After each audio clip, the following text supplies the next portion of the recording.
the last session about ontology query answering, I will just recall the problem we are considering here. So we have a knowledge base composed of a fact base and of an ontology, and we have seen that behind the fact base we can have multiple databases. And we have a query, and we want to query the knowledge base. That is, query the data while taking into account the inferences enabled by the ontology. For the query, we consider conjunctive queries, which are existentially quantified conjunction of atoms. For the ontology, we have something, a set of formulas in a fragment of first-order logic.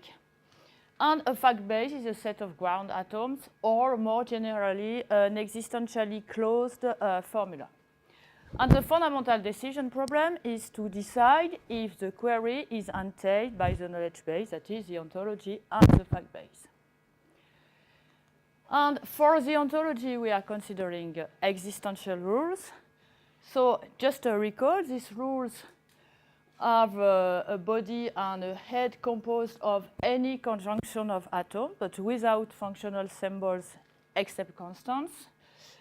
And the characteristics of these rules, with respect to other kinds of rules, is that there are existential variables in the head of the rule that may not, there are variables in the head of the rule that may not appear in the body, and these variables are existentially quantified. And this allows to assert the existence of unknown entities, and it is considered as crucial for representing ontological knowledge in open domains. That is, when we don't want to assume that the only existing individuals are in the fact base. So there may be individuals that are not encoded in the fact base. An example of an existential rule for x for y, if x is sibling of y, then there exists z. We know nothing about z, but we know that there exists z. So that z is a parent of x and z is a parent of y. So now let's come back to the overview of the lecture. We have seen all this, and we have only 1 hour, so I have removed a lot of slides compared to the printed version you have. So I will talk about materialization and query writing, which are closely related to forward chaining and backward chaining. And then I will discuss some decidability issues and show some decidable classes of existential rules. So first, I would like to come back to the fundamental fragment of positive conjunctive existential formulas, that is, formulas that are built only with the existential quantifier and the conjunction. And this fragment allows to express facts and conjunctive queries. And we have seen yesterday that there are many ways of seeing the formulas in these fragments, like set of atoms, like label graph or hypergraph, like relational structures, etc. And the thing is that the key notion in this fragment is homomorphism, because everything can be computed by homomorphism. What do I mean? First, model checking is done by homomorphism. That is, an interpretation of the vocabulary made of predicate and constant is a model of a formula in this fragment if and only if there is a homomorphism from the formula to the interpretation. Well, we can define a notion of homomorphism which corresponds to that. We can also define homomorphism between interpretations. And in this case, if an interpretation I1 matched by homomorphism to an interpretation I2, then for any formula f in this fragment, I1 is a model of f. If I1 is a model of f, then I2 is a model of f. And to continue, to a formula, we can assign a particular model that we call a canonical model, or the model isomorphic to the formula, which is very simple to obtain in this case. So for instance, let us consider this formula. Exists x, exists y, exists z, p of x, y, and p of y, z, and r of x, z, and a is a constant. We can assign to this formula a model which is isomorphic to the formula. That is, the domain of this interpretation is in bijection with the terms of the formula, so x, y, z, and a. And then the interpretation of each predicate comes exactly from the atoms that are present in the formula. So for instance here, for P, we have P of xy and P of yz, so we have two pairs in the interpretation of P. And obviously, this interpretation is a model of this formula. And the important property is that the canonical model, the model isomorphic to a formula, is universal. Universal is a term that comes from database theory, I think. I don't know if it is used elsewhere in logic, but it means that this model is a representative of all models of the formula, in the sense that if we consider any model M prime of this formula, then there is a homomorphism from the canonical model to this model. And it follows that to check. So now for any formulas f and g in this fragment, f is entailed by g. If and only if the canonical model of g is a model of f, so we don't have to consider of model of g. We only have to consider this canonical model.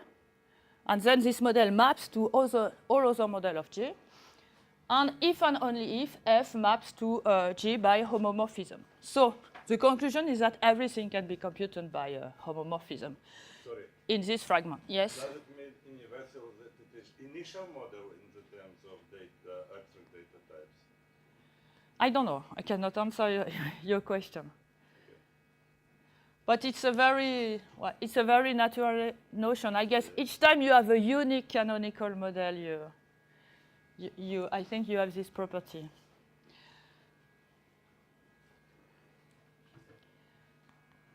So now we start from the model, and we from this fragment of the first order logic, we add rules, not yet existential rules, but range restricted rules. Also called data log rules. So these are rules with the constraint that the variable of the head necessarily occur in the body. So there are no existential variables, just positive conjunctive rules. So now knowledge base is composed of a fact base and a set of rules. And if we apply iteratively the rules to the fact base, we obtain a unique result that we call usually the saturation of the fact base by the rules. I will denote it by F star. And obviously, F star is finite because there are no existential variables. So we have this kind of picture. And we keep the nice properties of the existential conjunctive fragment, that is, F star is a universal model of the knowledge base, which means that for any conjunctive query, to check if the conjunctive query is entailed by the knowledge base, we only have to check if there is a homomorphism from the query to this saturated fact base. Okay, so now let's introduce existential rules. So now we have a knowledge base where R is a set of existential rules and F is a fact base. Usually we consider that it is an existential conjunction of atoms. What is the main change? The main change is that the saturation can be infinite. So here is a small example. A fact base says that A is a person. The rule says that for X, if X is a person, then there is Y, who is such that X has parent Y and Y is a person. So every person has a parent who is a person. And we can apply this rule to the fact base, which produces a new person, a new term, new existential variable y0, who is a person and such as R as parent, A as parent y0. Then we can apply again the rule, of course, on this new person. So we create a new person y1, who is the parent of y0, and etc. We can continue forever. So this shows that the saturation can be infinite, but the good thing is that it remains a universal model, even if it can be infinite. That is, a query is entailed by the knowledge base if and only if the query maps by homomorphism to the saturation. So this directly gives a first approach to the resolution of the ontology-mediated query answering problem, which is a forward chaining. And in the domain, well, it comes from databases. Database people call that materialization, because the idea is that we get rid of the rule by materializing all inferences in the data. So, of course, it works only if the materialization is finite. What are the interest of this approach? The interest in practical terms. The interest is that the materialization can be done offline. And then online, query answering is very fast because it's no more complex than answering a classical database query. There are many disadvantages. First, the volume of the materialization, which can be huge. Second, if we really have databases behind the fact base, we need access rights to write in the data and to saturate the databases. It's not feasible if the data is distributed among several databases because we cannot compute a global saturation. And it's not adapted at all if the data changes frequently because each time there are changes in the data, we have to recompute the materialization. So there is another approach which is maybe more adapted to ontology-mediated query answering, which is query rewriting. And it can be seen as a backward chaining decomposed into 2 steps. So in databases, they call that top-down decompose. Well, top-down, that's all. So what do? We decompose the query answering into 2 steps. First, we will rewrite the query. So the idea is to get rid of the rules. So with materialization, we get rid of the rules by materializing all inferences in the data. And here we will get rid of the rules by incorporating the relevant part of the rules into the query. So first, we will rewrite the query independently for any fact base. And then we will evaluate the set of rewritings we have obtained. So this is the idea. We have the rule, we have the query. We produce a set of queries which are rewriting of this query with the rules. And this set of queries, we can see it as a union of conjunctive queries. And the properties that we have, so this is done independently from any fact base. And the properties that we have is that any answer to the initial query on the knowledge base composed of the fact base and the rules are exact. So the answer to this query are exactly the answers to the rewritten query, considering only the fact base. And so we'll consider that we have a set of conjunctive queries, which can be seen as a union of conjunctive query. But more generally, we can have more compact form of rewritings. And we can rewrite the query into a first-order query. That is a first-order formula, which is a query. And it corresponds roughly to SQL queries.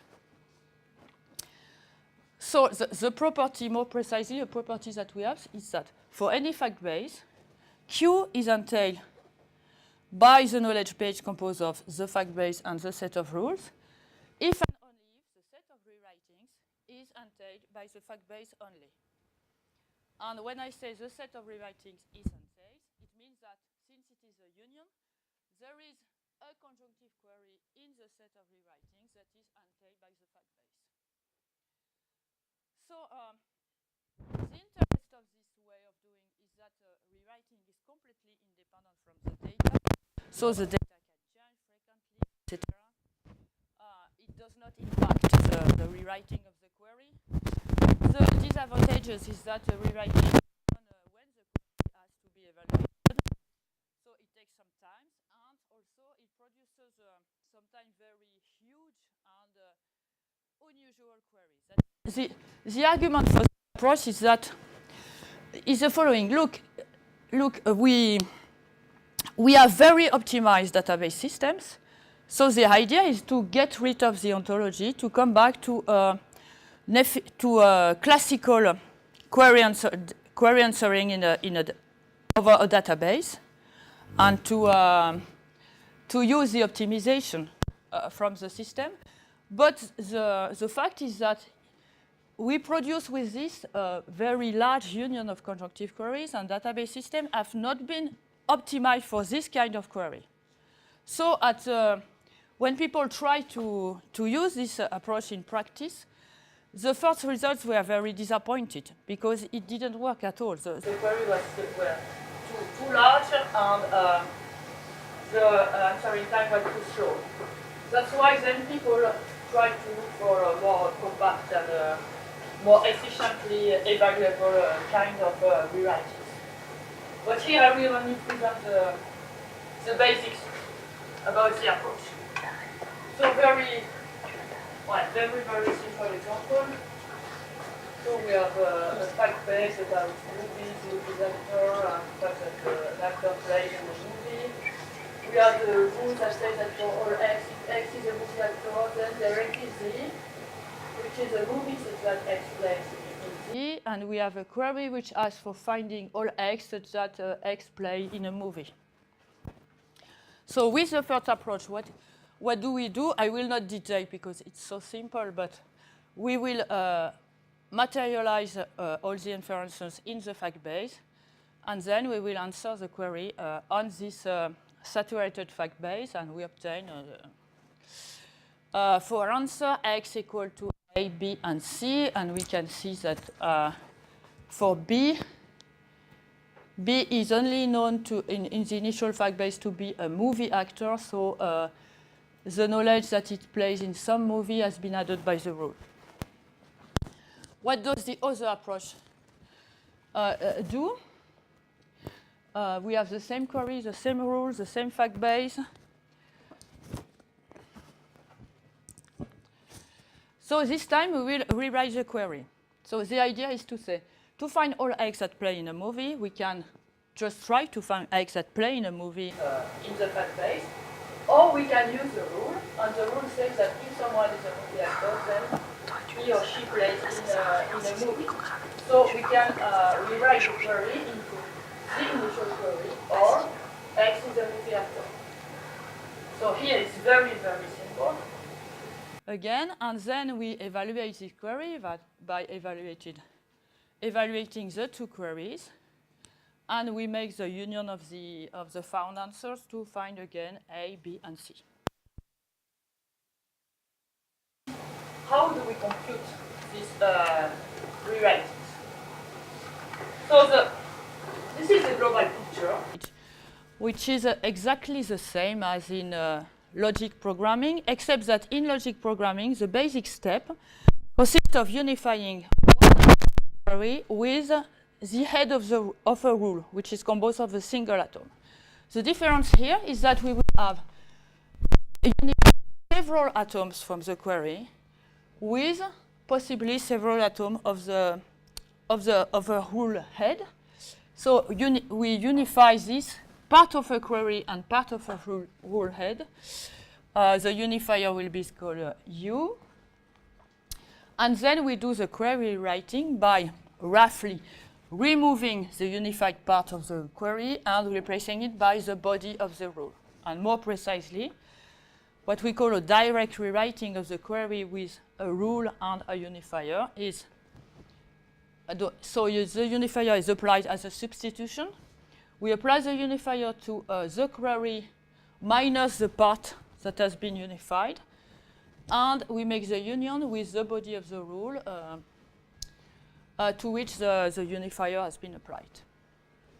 So this is very classical. The only classical thing is the way we compute this unification.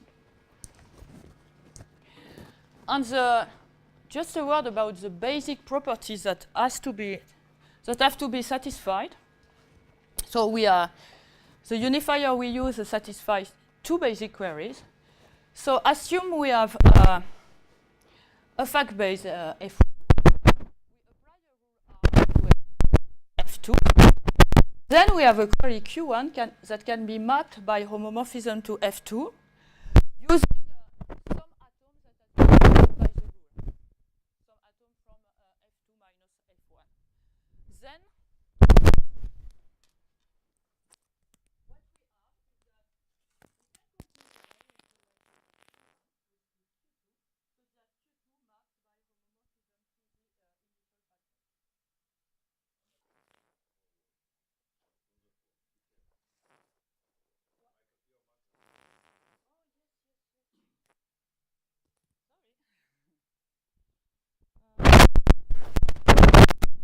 thank you.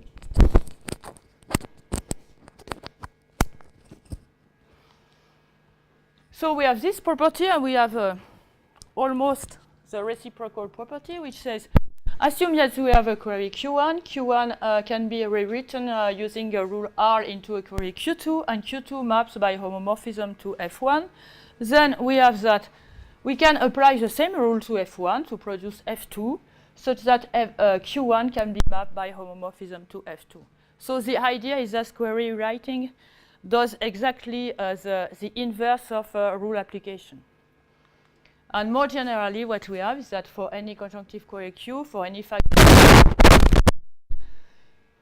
there is a homomorphism from Q to some fact base obtained from F by a sequence of rule application of length less than n, if and only if there is a homomorphism from a rewriting Q prime of Q obtained by a rewriting sequence of length less than n to F, to the initial fact base.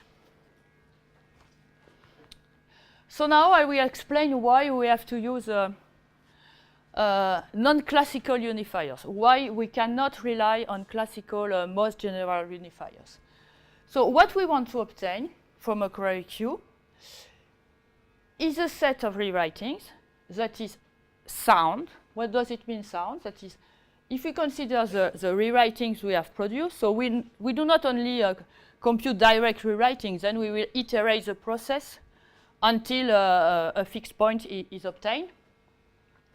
So we obtain a set of conjunctive query, and what we want is that for any fact base, if some query in this set is entailed by the base, then the initial query was entailed from the knowledge base. This is the soundness. And of course, we want a complete set of rewritings, so we want the reciprocal properties, which is that if the query is entailed by the knowledge base, then we have some query in the rewriting that is entailed by the fact base. So I'm interested here in soundness. We want to produce sound rewriting. So look at this very simple example. We have a rule which says that for all x, if x is a person, then x has a parent y. And the query asks if there exists a V who has a parent who is a dentist. And if we do a usual unification, what we will do? We take this atom as parent VW, we unify it with as parent XY. So for instance, we replace X by V and Y by W. And then we rewrite the query, that is, we remove the unified atom, we keep dentist of W, and we add the body of the rule with X replaced by V, so we obtain person of V. So the new query is there a dentist and is there a person? So obviously it's not a sound rewriting because we have lost the connection between V and W. And it's easy to see that it's not sound by considering a fact base. For instance, Maria is a person and Yorgos is a dentist. And we have an answer to this rewritten query. But we can see that there was no answer to this query on the initial fact base, on the knowledge base.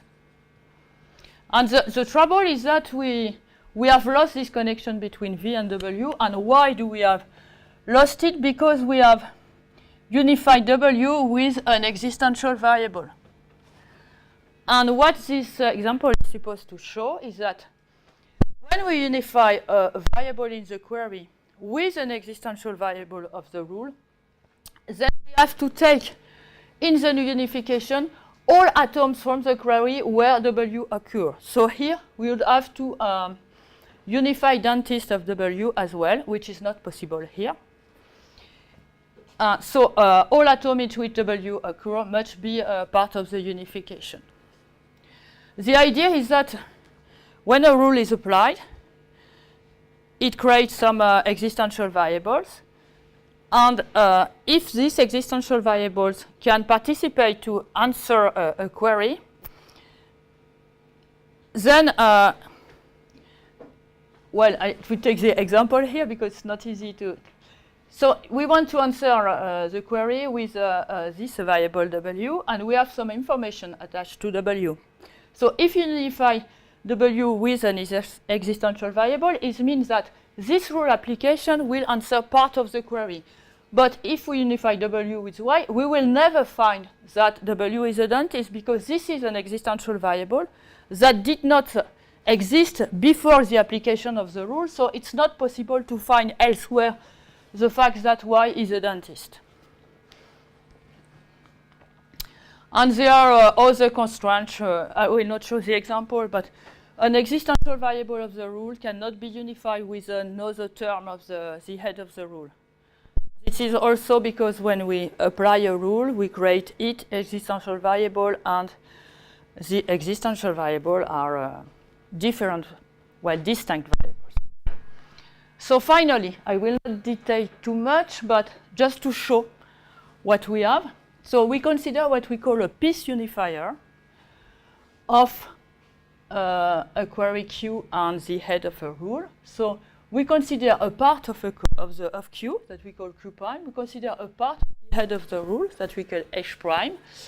And then a piece unifier is simply a substitution from the variables of Q prime and H prime by terms of Q prime and H prime, such that it is indeed a unifier in the sense that if we apply it to Q prime, the part of the query, the unified part of the query, and to H prime, the unified part of the head of the rule, we obtain exactly the same thing.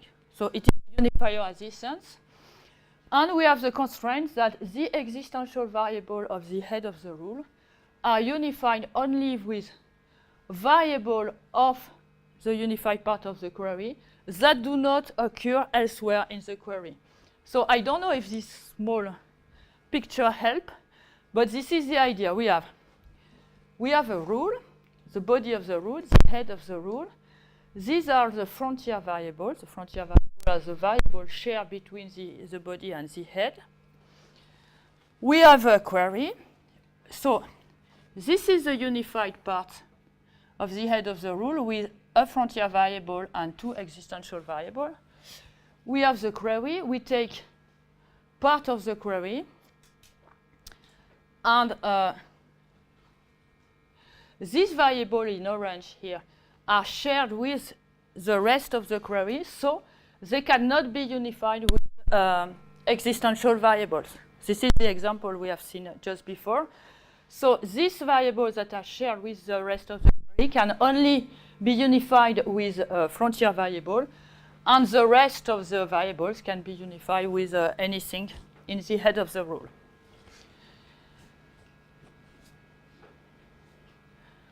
And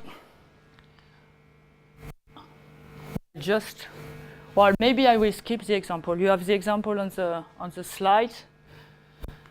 I prefer to consider this. One could think of scholemizing the rules to come back to classical rules of logic programming, where we don't have existential variable in the head, but we have functions. And so we have the same example as which shows that if we use a classical unification, we obtain unsound queries. So what happens if we scolemize a rule?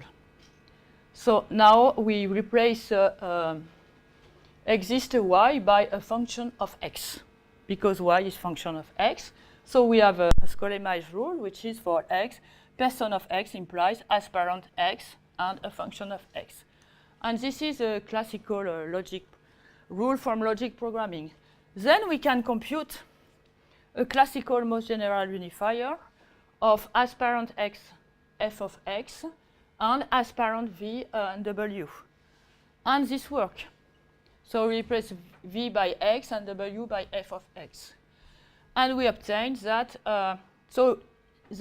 now we keep the connection between the variables, and we obtain the new query, which says that we are looking for a person and for a dentist who is a function of this person. The problem is that this query is completely useless because we cannot unify dentist of f of x with the rule. So we could proceed like this, but then we will obtain some intermediate queries that will be completely useless. And the idea is at the end we will remove queries that have still a functional symbol. So we could do as classically in logic programming and rely on usual most general unifiers, but we will create useless intermediate rewritings. And well, I will explain also something which is very particular to existential rule, is that the existential in the head of a rule induce structures that can be complex. And we have to take into account this structure, and that's why we have these strange piece unifiers. And why piece unifier? The name piece unifier comes from piece. What is a piece? It is a unit of knowledge brought by a rule. That is a minimal part of knowledge that is brought by a rule and cannot be furthermore decomposed. So I will explain. So consider a rule like this. If b of x, then there exists y and z, such that p of xy and p of yz and p of zx. So this is this cycle here, and q of xx. So x is a frontier variable, and actually it decomposes the head of the rule in two parts. So the frontier variables act as cut points to decompose the head of the rule, and each piece we obtain is a indecomposable unit of knowledge. So here, this rule, we can equivalently decompose it into two rules. The first one creates the orange cycles, and the second one creates this loop. And the thing is that once the head of the rules are composed of a single piece, we cannot further decompose the head of the rule except by introducing new predicates. And I will also show what happens if we introduce a new predicate. So it's a classical decomposition. Many people in the field of existential rules say that, well, without loss of generality, we can consider that there is a single atom in the head of the rule. But it's not so simple. For instance, let us consider this rule. We have 3 atoms in the head. These 3 atoms form a piece. And if we want to decompose the head of these rules into if we want to decompose these rules into rules with a single atom in the head, what we do classically is that we introduce a new predicate, which is one new predicate for each rule. So this one is denoted by PR, and R is the rule. And this new predicate will contain all the variables from the head of the rule. So here, x, y, and z. And because you see, we cannot just cut the head of the rule into three atoms, because we would lose the connection between the two occurrences of y here and the two occurrences of z. So we create this new predicate, which gathers all variables from the head of the rule, and then we have rules that say if we have this atom, then we have p of xy, we have p of yz, and we have p of zx.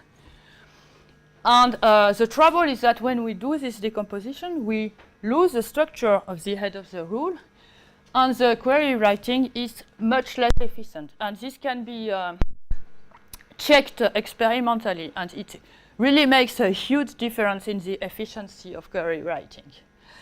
And worse, from a theoretical viewpoint, at least, is that we may lose the property of having a finite universal model. I mean, if we can have a set of rules that ensure that we have a finite universal model, whatever the fact base is, and if we do this decomposition, we lose this property of having a finite universal model. So I will show this on a small example because it's not so obvious, actually.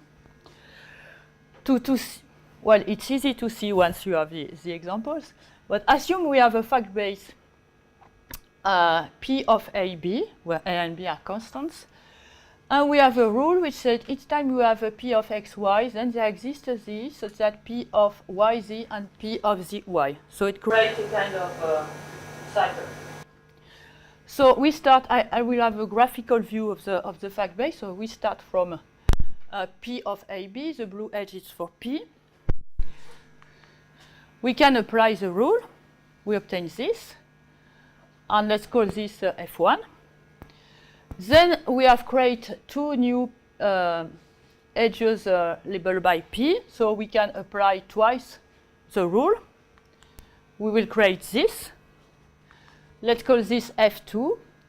And we can see that F2 is actually equivalent to F1 because there is a homomorphism from F2 to F1 that maps Z2 to Z0 and Z1 to B. And of course, we could continue the rule application forever, but we can see that F2 is equivalent to F1 by homomorphism. So the saturation of this fact base is equivalent to F1.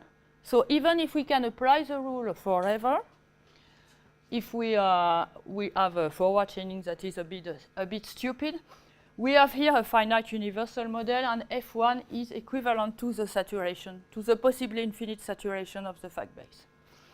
So this is an important property because if when we do the forward chaining, we check for redundancies, we can stop here. Now, let us decompose this simple rule into atomic head rules. We obtain three rules. So we have this fresh polycate, which gathers the variables from the whole head, which are y and z. So P of y implies there exists z, PR of yz, and then the rules that create P of yz and P of zy. So what do we obtain now? Well, this is the same schema, but in orange you have these new atoms with the fresh predicate. And what we can see is that we have PR from B to Z2, PR from B to Z0, then to Z0 to Z1. And here, we don't have a homomorphism from F2 to F1. Of course, we can map Z2 to Z0, but we cannot map anymore Z1 to B because we have this rigid path created by the fresh predicate. So here, we lose the property of having a finite universal model. So such a very obvious decomposition of rule can have some effects that are very bad with respect to the properties of the set of rule. Ooh, only 15 minutes left. So, okay, I will go very quickly. Well, the basic problem, which is a query entailed by the knowledge base where the rule base is made of existential rule, is unstable. I wanted to show you a reduction, which is very simple, because usually we do reduction from a Turing machine, and we show that we can actually encode a Turing machine with existential rules, but there is a very simple, you can see it on the slide, the printed slide, there is a very simple reduction from a word problem and rules with words, which is very easy to do. And then, well, so the basic problem is undecidable, so it was very important to find decidable classes of existential existential rules, which are as expressive as possible. And actually, if we look at the decidable cases we know, we have three main generic properties that ensure the decidability. So the decidable classes we have rely on syntactic restriction on the rules, and most of them satisfy at least one of these three properties. One of the properties is that this syntactic restriction ensures that the saturation by forward chaining will halt for any fact base, and we call that a finite expansion set of rules. Another property is that the query writing will halt for any conjunctive query. This is what we call a finite unification set, or UCQ rewritable set of rules. And there is a third case, which is less obvious, which is that the saturation by forward chaining may not halt for any fact base, but the generated facts have a particular structure. They have a tree-like structure. For those who know this notion, they have a bounded tree structure. And because of the structure, we can encode in a finite way the possibly infinite saturation. So just to have a look on a partial map of decidable classes. So we have some classes that ensure that the saturation is finite. First, we have data log, of course, because there are no existential variables at all. And then, so there are only some classes, the main classes. All these classes are based on some acyclicity condition. So we build some graph associated with the rules, and this graph has to be acyclic, and this ensures that the saturation will not go forever. So this is the first class of rules. The second class of rule is the one with finite query rewriting. And for these rules, actually, the main argument is that we ensure that the rewritings will not be bigger than the initial query, or will not have more existential, or we have a bounded number of variables that can be created during rewriting. So we know that if we have a bound on the size of the rewritings, then we have a finite number of possible rewritings. And the last family, which is very interesting, it is also called the guarded family. It's a family for which we don't have finite saturation, but we have the fact have a bounded trees. So maybe we'll focus rather on this family to show you how the rules look like. So I will skip the class with finite saturation and just tell you that two kinds of graphs are considered. They are graphs where the nodes are the position in the predicate, and the edges translate the fact that there is a variable that will go from one position to another position. Or we have also specialized that a variable can participate in the creation of new existential variables. And if you have a cycle with this kind of special edge, you know that the saturation may go forever. And there is another kind of graph, which this time the nodes are the rules. And an edge from a rule to another says that the first rule can lead to trigger a new application of the second rule. And of course, if you don't have cycles in this graph, the saturation will be finite. And this example was supposed to show you that these two graphs actually are incomparable in terms of criteria. And then there have been a generalization of these graphs to unify the two kinds of conditions. So then you have classes with finite query writing. So I will focus on bounded trees. So what does the generic property say? It says that a set of rules is a bounded tree set if the forward chaining with the setter rule generates facts with bounded trees. It means that for any fact base, there is an integer, the bound b, such that any fact base that can be derived by applying the rules as a tree bounded by b. And if some people do not know trees, just intuitively, it's a measure of the of tree likeness. So a graph that has a bounded trees is almost a tree. So it looks like this. We start from the fact base and then we add some new atom, but it keeps a general shape of being a tree. And the interesting thing is that the decidability proof does not provide actually directly a halting algorithm. It relies on an argument by Courcelle, which says that if a class of formulas has the bounded trees model property, it means that, which is that when a formula is satisfiable, then it has a model with bounded trees. So if a class of formula satisfies the bounded trees model property, then satisfiability is decidable. And this yields the decidability of query answering with this kind of rules. But so the decidability proof does not provide directly a halting algorithm.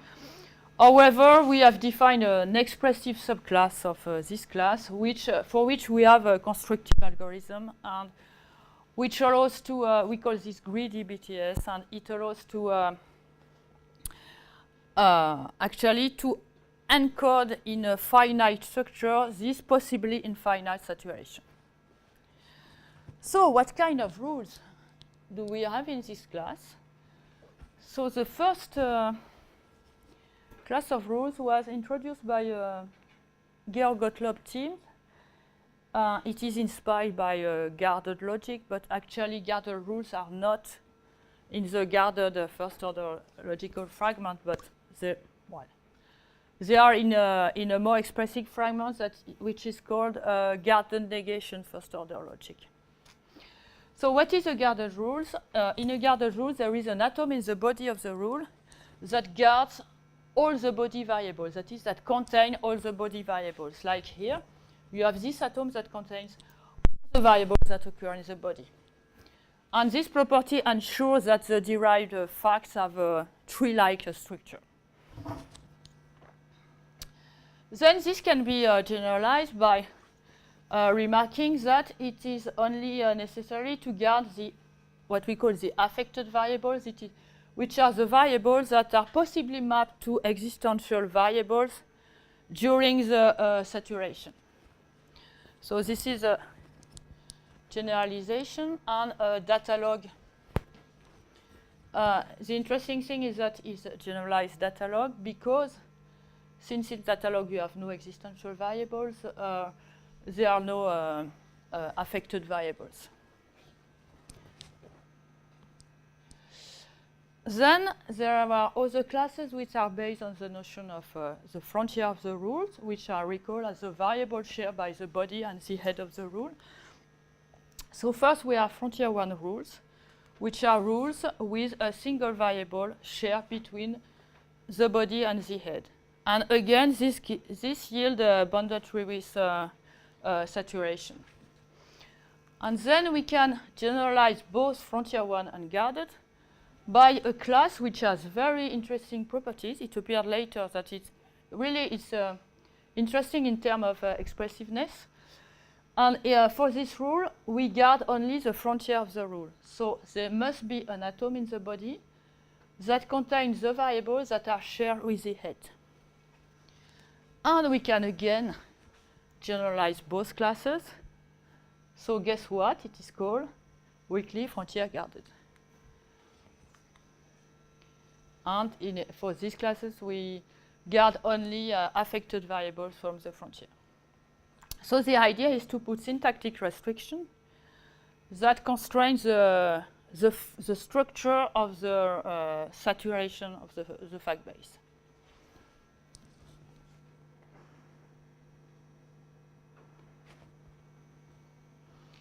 So here is again the picture, and You can see here, by the way, the description logics we have talked yesterday, the Horn description logic. So DLI correspond to rules which are called linear. There is a single atom in the body. And these rules are both rewritable into union of conjunctive queries, and they have a bounded Trevis derivation. And we have also EL, which is both guarded and frontier one. So to conclude, because it's time to conclude. So what I wanted to show in the first part of this lecture is that reasoning with ontology is becoming very important in many data-centric applications. I have detailed the basis of the theoretical foundations of some languages used to solve the ontology-mediated query answering problems, so description logics and existential rules.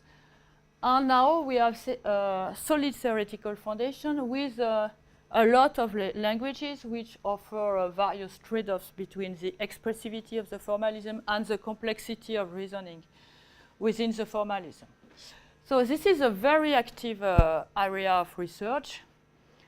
And here are only some points about ongoing research. So first, one thing is to go beyond union of conjunctive queries, because I have only shown you conjunctive queries, but obviously in practical application we need more than that. And in particular, there are some work on combining conjunctive query with navigational queries. What is a navigational query? It is a query, typical query from the semantic web. It is a query that asks for a path between two nodes. And this path, the length of this path is not known. So this path is defined, for instance, by a regular expression. So they are work to combine, because it's not so easy to combine conjunctive queries and navigational queries. So roughly, we have conjunctive queries with regular expression instead of a single predicate.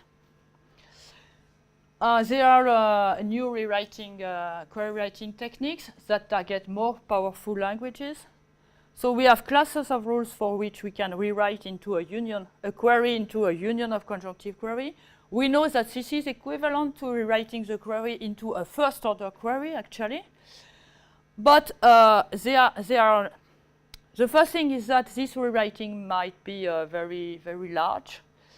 And there are some classes of rules which do not have a finite rewriting if we target first-order queries. So there are work trying to rewrite query into data log rules. And this is more powerful, and this allows to have a finite query writing for larger classes of rules. Then some other techniques combine materialization and query writing, again to have something finite and, if possible, more efficient.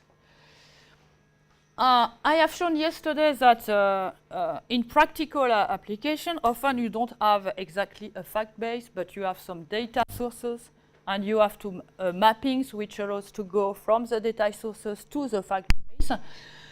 And if we want to have efficient system, we have to study the interaction between the ontology and the mappings. We cannot study both independently. There are also some works to represent and reason with temporal data. This is very important in many data-centric applications, so temporal and spatial data. And finally, another line of work is to deal with data inconsistency, because all I have shown here was assuming that the knowledge base was consistent, satisfiable. Otherwise, you know that the query answering problem trivializes and it's not interesting at all. But in the real life, if we have many data sources, likely that the data are inconsistent with respect to the ontology. So we have to either we can fix the data, or we have to live with the inconsistencies. And there are other semantics that are tolerant to inconsistencies and allow to do query answering while retrieving interesting answers, even if the data are inconsistent. So finally, a small bibliography. So first, there is a forthcoming book whose editors are in particular Henri Prade, who was here yesterday. It's a book called Guided Tour of Artificial Intelligence Research, and in this book there is a chapter on reasoning with ontologies, and you will find all the references you want. And then there are very, very good introduction to many aspects of ontology-mediated query answering in the book of the summer school called Reasoning Web. And in particular, I listed here 3 chapters, one on ontology-mediated query answering with data-tractable description logics, one which is an introduction to ontology-based query answering with existential rules, and another one which is also about existential rule, Datalog and its extension for semantic web databases. And in this chapter, you can find all the references you want.